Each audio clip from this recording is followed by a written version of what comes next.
Hey guys, welcome to the 89th C# tutorial that I'm making for the new Boston, and in this tutorial I'm going to be showing you how to use the ProgressBar Control. So all you're going to need for this tutorial is 2 buttons and a progress bar.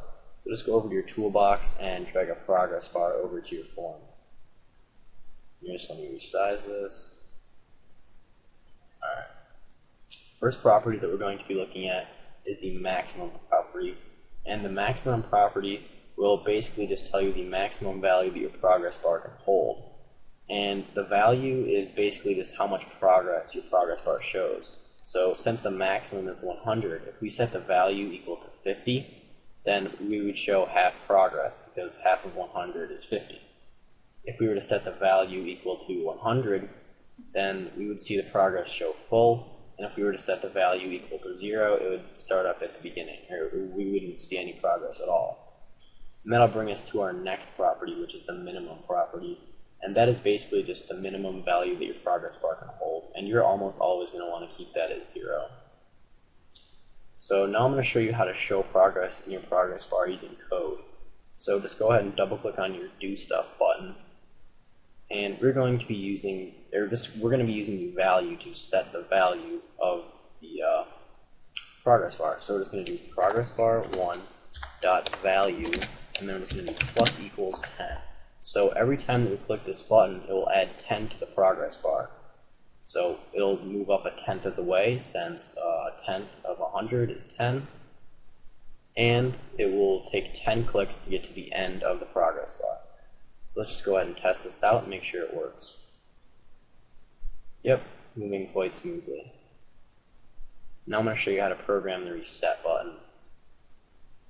So now when we double click on the reset button right here, we're just going to set the progress bar 1's value equal to its minimum value. So we're just going to do ProgressBar1.value equals 0, since its minimum value is 0. So no matter how much progress we have right here, when we click the reset button, it should just reset it back to the beginning. Yep, and even if we had more progress, yep. Now, if we were to click this button 11 times, since the maximum is 10, we're going to get an error. Yep, it says value 110 is not valid for value, and it says the value should be between the minimum and the maximum. Well, instead of using just setting the value, we can use the perform step method, and the perform step method will basically just move it a set number of values up. So, and you can change the size of the step by using the step property. And right now the step is equal to 10, so it would just be doing the same thing as before. Only this time, perform step method. So this time when we click it, no matter how many times we click it, we won't get that error. So it's just a much cleaner way of doing things. And I suggest using this method over just setting the value of it. And like I said, you can change the size of the step just by using the step property. So if we were to change this to 1, it would move up only 1 value each time we perform the step. Yeah, you can barely see the progress move. I have to click it really rapidly. Yeah. So that's one style for the progress bar. The next one that I'm going to be showing you is mainly going to be used when you don't know when the end of a process, or when you don't know when a process will end. So you're just going to want to change the style down here to marquee. And in order to have it do marquee, we're going to be using the marquee animation speed property. And if we keep this at 100 right now, it will basically just start moving as soon as we debug, and we don't want that. So we're going to have it only start moving across when we click this Do Stuff button. So we're going to set the marquee animation speed now equal to 100, which is a pretty good speed for it. So now when we debug here, we should just see it moving across, and there won't be an end, and you'll see. So yeah, it just continues to scroll across, and this is mainly used when you don't know when the end of a process will be. And you can change the speed of this. If you want it to go faster, just lower the value. So if we set this equal to 10, it will go really fast. Yep.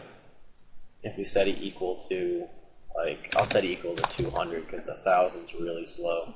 So if we set it equal to 200 here, you can see it moves much slower. In order to reset it, Like right now when we click reset, it's not going to do anything because we just set the value equal to 0. Well, you could just set the marquee animation speed equal to 0, but basically that will just halt it in its tracks. So now if you click this reset button, we'll still see the green. It'll just stop moving. So what we're going to do is we're going to change the style of the progress bar to something different. We're going to set it equal to blocks. So now when we click the reset button, it should just reset it back to the beginning. Yep. However, now when we click this do stuff button, it's not going to do anything because it's the wrong style.